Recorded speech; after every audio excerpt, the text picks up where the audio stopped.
जय भीम. मित्रांनो, मी युवराज भिडे सामान्य नागरिक आहे हो.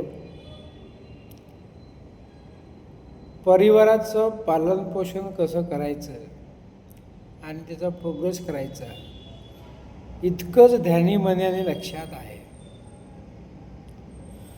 पण आज ज्या सिच्युएशनला मी आहे किंवा ज्या सिच्युएशनमधून मी चाललो आहे, माझे काही प्रश्न आहेत.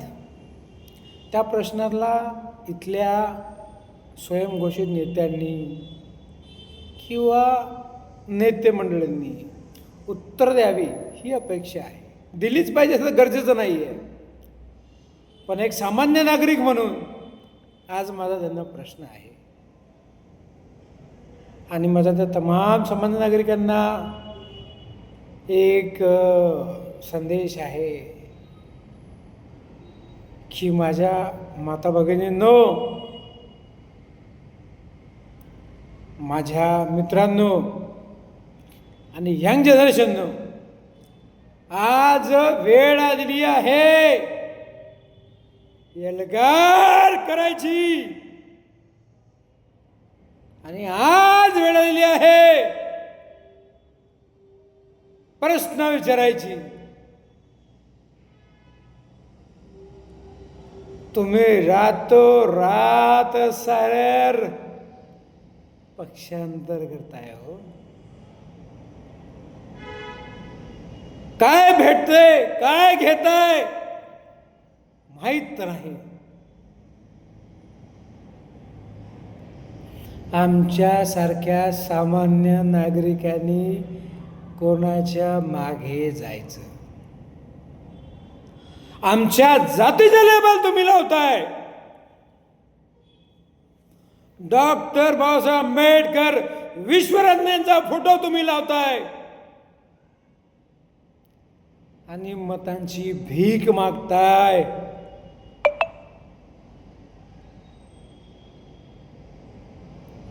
ज्या ज्या वेळेस आम्हाला तुमची गरज असते त्यावेळेस तुम्ही कुठे असता? आज तुम्हाला यूट्यूबवर न्यूज द्यायचे आहेत, पत्रकार परिषद घ्यायची आहेत, पेपरमध्ये बातम्या द्यायच्या आहेत. तुमचा मुलगा मुलगी, आतू पंतू नातू बायको भाऊ यांना सगळ्यांना इलेक्शनमध्ये उभं करायचं आहे. विकास कुठं आहे?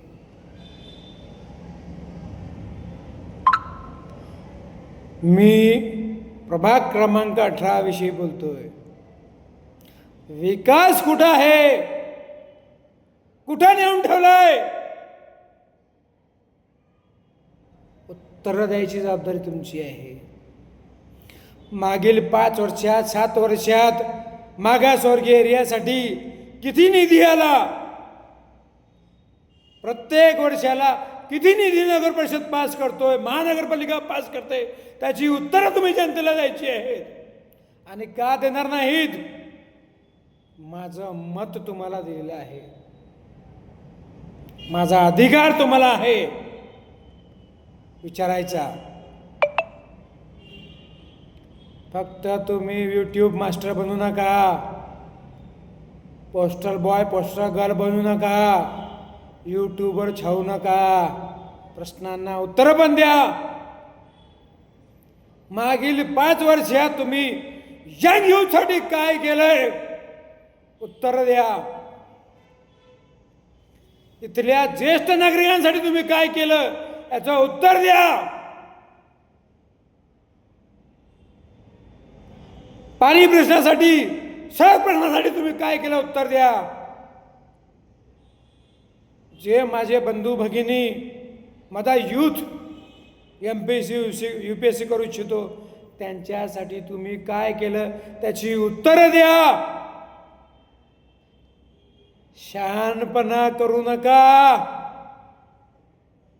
मोठी मोठी प्रवचन देऊ नका. स्वतःला स्वयंघोषित नेते म्हणणारे, नेते म्हणून घेणारे, स्वतःला कोर्टामध्ये सरकारी ऑफिसेसमध्ये मोठा बाबूसाहेब म्हणणारे, माझा प्रश्न आहे तुम्हाला, ज्या ज्या वेळेस माझ्या समाजावर अन्याय अत्याचार होतो, कुठे असता तुम्ही? कुठे असता? किती फीस चार्ज करता? एका SC/ST ॲक्टच्या खटल्यामध्ये, गुन्ह्यामध्ये तुम्हाला जर आम्हाला हायर करायचं असेल, किती फीस चार्ज करता? उत्तर द्या.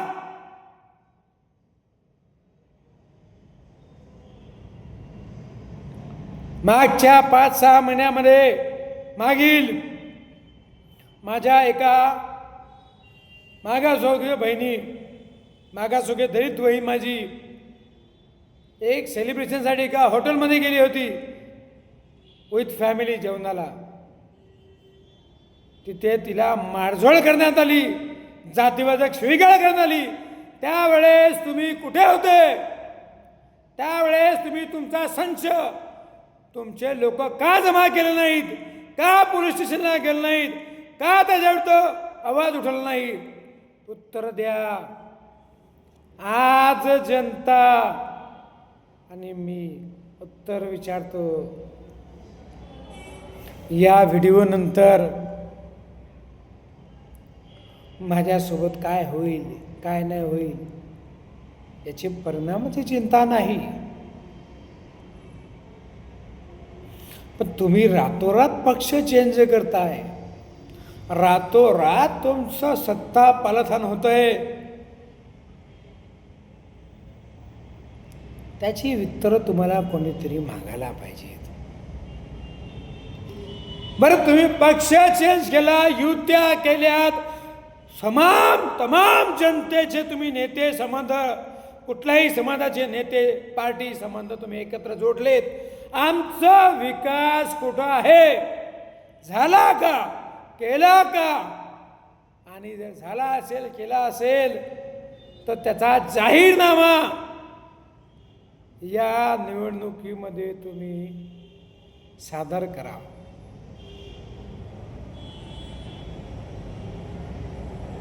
एवढीच तुम्हाला विनंती आहे. आणि नसेल केला, नसेल झाला विकास, ते पण तुम्ही तमाम जनतेला सांगायला पाहिजे. याच्यानंतर प्रभाग क्रमांक 18 मध्ये किंवा सुभाष टेकडी किंवा जिथे कुठे माझे तमाम मागासवर्गीय भाऊ बंधू राहत असतील, माझी दलित वस्ती असेल, त्या सगळ्यांसाठी तुमचा सेवक युवराज भिडे आवाज उठवणार आणि हमेशा उठवत राहणार, याची शाश्वती मी देतो. ती शाश्वती देतो. तुम्ही तुमच्या घरातले 3-3, 4-4 कॅन्डिडेट उभे केलेत, फार चांगली गोष्ट आहे. तुम्ही तुमचे आजी माजी नवीन लोकांना संधी दिली, फार चांगली गोष्ट आहे. प्रश्न फक्त एकच आहे, किती विकास केला आणि काय करणार याचा जाहीरनामा तुम्ही द्यायचा आहे. आणि जर तो देत नसेल, विनंती आहे, कृपया तुम्ही घरी बसावे. आणि ज्या ज्या लोकांना जनतेची सेवा करायची इच्छा आहे त्यांना संधी द्या, त्यांना मार्गदर्शन करा. आणि जर ते करता येत नसेल, स्वतःला चाणक्य तुम्ही समजत असाल, तर तुमचा इतिहास जमा केला जाईल.